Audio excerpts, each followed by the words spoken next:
খ্রিস্টান আমরা যদি বলি লা ইলাহা ইল্লাল্লাহ ঈসা রুহুল্লাহ, আমাদের কোনো আপত্তি আছে? মানে আমরা মুসলমান সমস্ত নবীকে বিশ্বাস করি আর বিশ্ব নবীর কলেমা পড়ি। জোরে কোন কথা ঠিক কি না কথা বলেন? তাহলে নূহ নবীউল্লাহ বলতে আপনাকে আপত্তি আছে?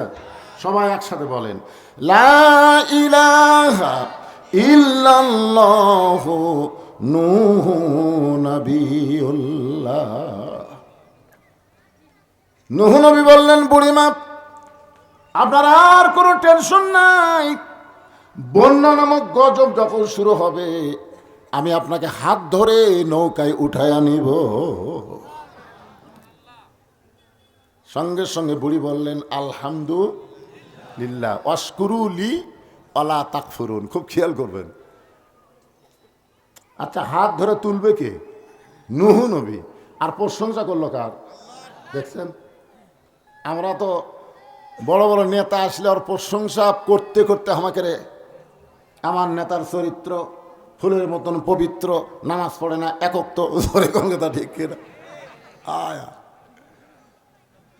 আপনারা বলেন যে মানুষ দাঁড়ায় পেশাব করে নামাজ পড়ে না, ওকে যারা নেতা কয় এরা কি? সুম্মা রাদাদনাহু আসফালা সাফিলিন। একটু মনোযোগ দিয়ে শুনবেন। প্রশংসা পাওয়ার একমাত্র মালিককে। ইন্নাল হামদা ওয়ান নি'মাতা লাকা ওয়াল মুলক লা শারিকা লাক। কে রে হাজী সাহেবরা কি বলে আইছেন মক্কার কাবা ঘরের সাথে? হ্যাঁ, ওখানে বললেন লাকা ওয়াল মুলক লা শারিকা লাক। একমাত্র আল্লাহ ছাড়া কাউকে রাজনীতিতে, রাষ্ট্রতে, ক্ষমতাতে স্বীকার করি না। একমাত্র রাজনীতি চলবে কার? আরো জোরে কি বলতেছেন? লাকাওয়াল মুল লা শারিকা লাক। গোটা পৃথিবীর রাজত্ব কার? আর কিছু কিছু চামচা নেতা বলতেছে ইসলামের সাথে নাকি রাজনীতির সম্পর্ক নাই। এক ফকির ভিক্ষা করবার জায়গা থেকে বাদশাহ শাহজাহান মসজিদের মধ্যে দুই হাত তুলে কাঁদতেছে, ও বাদশার বাদশাহ, তোমার দরবার আমি ফকির, আমি ফকির, আমি ফকির। বাংলাদেশের মতন ৪৫টা দেশের সম্রাট নিজকে ফকির বলতেছে। বাদশার বাদশাহ মানে বাদশাকে, আরো জোরে কোন বাদশাকে? তাহলে সম্রাট শাহজাহান কি ফকির? জোরে কোন সম্রাট শাহজাহান কি?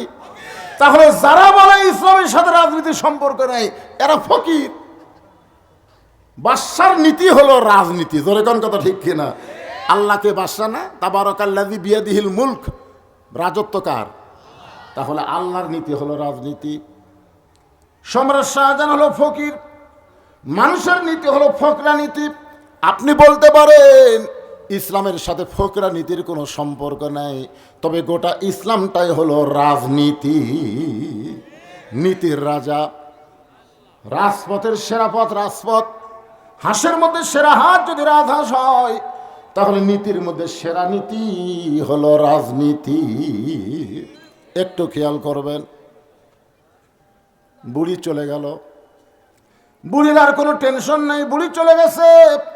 আল্লাহর প্রশংসা করে বিশাল বন্যা হলো, গোটা পৃথিবী 40 দিন পানির তলে ডুবে থাকলো। নূহ নবীর নৌকা এক সময় যদি পর্বতে ভিড়ে গেল।